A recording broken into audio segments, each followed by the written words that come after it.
Watch team coverage starts right now. Neighborhoods have been left underwater, leaving some drivers stranded. CBS 4's Ted Scouten begins our live team coverage from Fort Lauderdale with the latest on those flood concerns. Ted. Yeah, today certainly has not been an easy day for folks to drive around. CBS 4 News. What a mess, Ted. Stay safe out there. Most of South Florida is under a flood watch until tonight. CBS 4 Chief Meteorologist Craig Setzer joins us now. And Craig, will we see a break in all the rain soon? We're going to see a little bit of a break this evening, but unfortunately the atmosphere is still moist. It's a lot. Now at 5, a Miami attorney is in federal custody tonight after the FBI says he could be a serial bank robber. Investigators say that Aaron Honecker may have been the man who targeted up to 5 banks in South Florida before officials finally caught up to him. Agents say it's all thanks to surveillance video that he's now facing charges. CBS 4's Peter Dench joins us live outside the Coral Gables Police Department with more. Peter. Well, the FBI says he was last captured on camera at a bank last week. CBS 4 News. Peter, thank you. Now to campaign 2020. It is day 3 of early voting in Florida, and voters across the state and in South Florida continue to show up in record numbers. So far, more than 85,000 voters showed up at Miami-Dade polling places to cast their ballots. More than 55,000 people voted early in Broward County. That's on top of the more than 2.9 million vote-by-mail ballots that have already been returned statewide and are being counted. And with the election just 13 days away, both campaigns say the outcome is still up for grabs, despite recent polls showing former Vice President Joe Biden leading President Trump.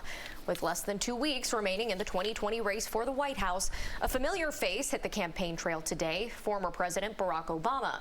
Obama is in Philadelphia making his first in-person campaign appearances on behalf of his former vice president. The former president officially endorsed Biden back in April. Joe has the character and the experience to guide us through one of our darkest times and heal us through a long recovery. Joe Biden has taken a break from the campaign trail to prepare for Thursday night's final presidential debate, while President Trump has been holding rallies in battleground states nearly every night. Tonight, he will be in North Carolina. And you still have a few days to request a mail-in ballot. The deadline for that is this Saturday. And for voter resources and continuing coverage of everything leading up to Election Day, head to cbsmiami.com/campaign 2020. There's much more news ahead at 5, including a strange police chase in L.A., the suspect making not 1 but 2 pit stops. The bizarre details are next.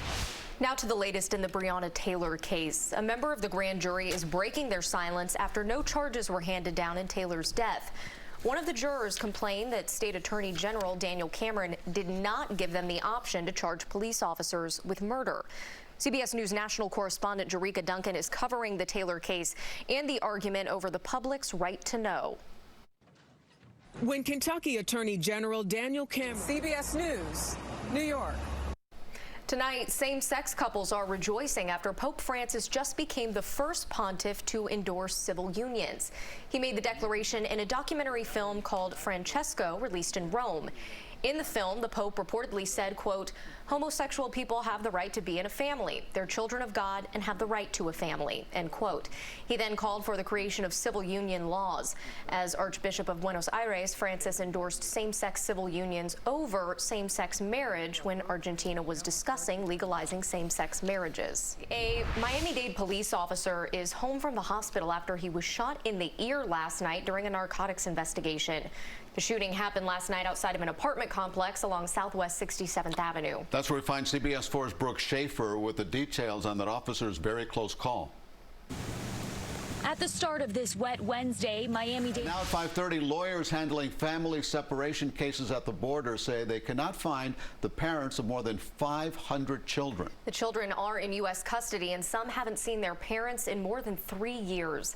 CBS's Maria Villarreal reports from Fort Worth, Texas. In the ACLU filing, lawyers say of the 1,030. Time to check out what is trending now, streaming versus broadcast. How we watch television, what you're doing right now, is definitely changing, right? Well, it's the great Apple, Charlie Brown. I got an invitation to a Halloween party.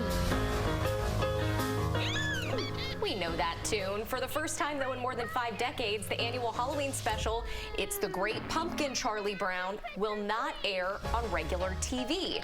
The show, which debuted on CBS in 1966, then moved to ABC, but it will now only be available on Apple TV+.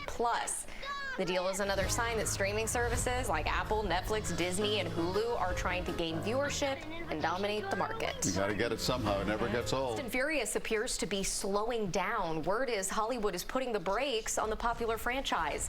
Variety reports the 10th and 11th films will be the last ones. The latest installment, tentatively titled F9, is set for release next year. The news doesn't mean the Fast and Furious cinematic universe is coming to an end, though. Several spin-out spin-offs are reportedly in the works. 11's not a bad run. I would say so. Yeah. I mean, they could have gone for the even dozen. I guess I should watch one of them.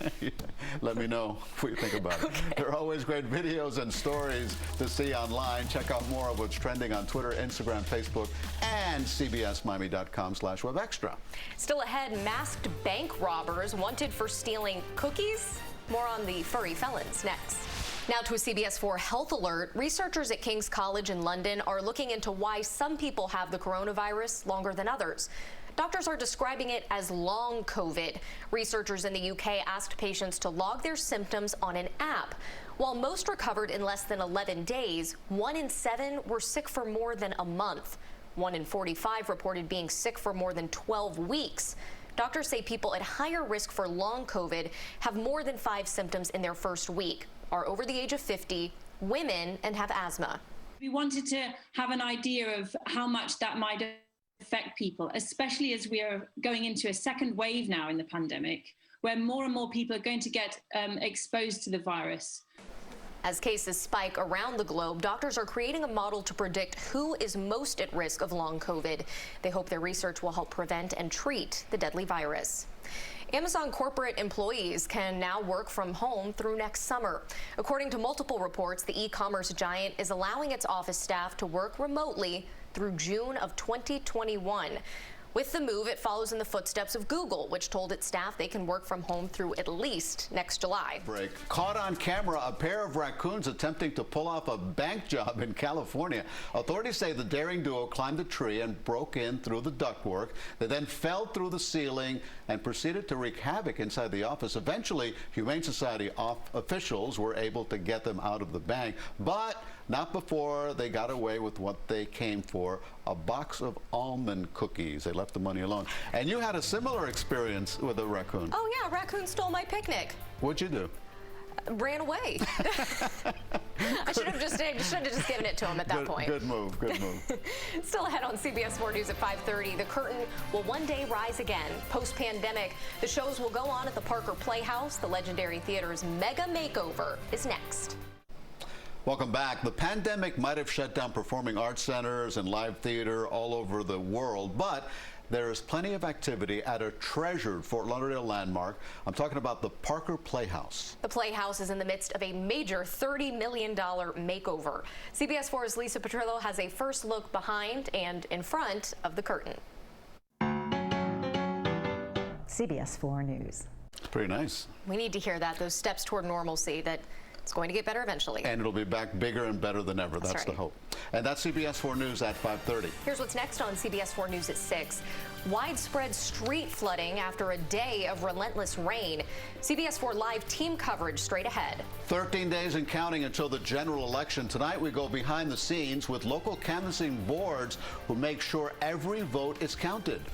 And who will be the next mayor of Miami-Dade? A closer look at the 2 county commissioners vying for the top spot. CBS 4 News at 6 starts right now. This is CBS 4 News at 6. Now at 6, we are on the storm watch. South Florida's flood watch now extended into tomorrow evening as drenching downpours lead to street flooding in Miami-Dade and Broward counties. Good evening, everyone. I'm Elliot Rodriguez. And I'm Carly Barnett in for Lauren Pastrana. We start our team coverage with CBS 4 Chief Meteorologist Craig Setzer. Craig, let me ask you right off the bat, how much more of this can we expect?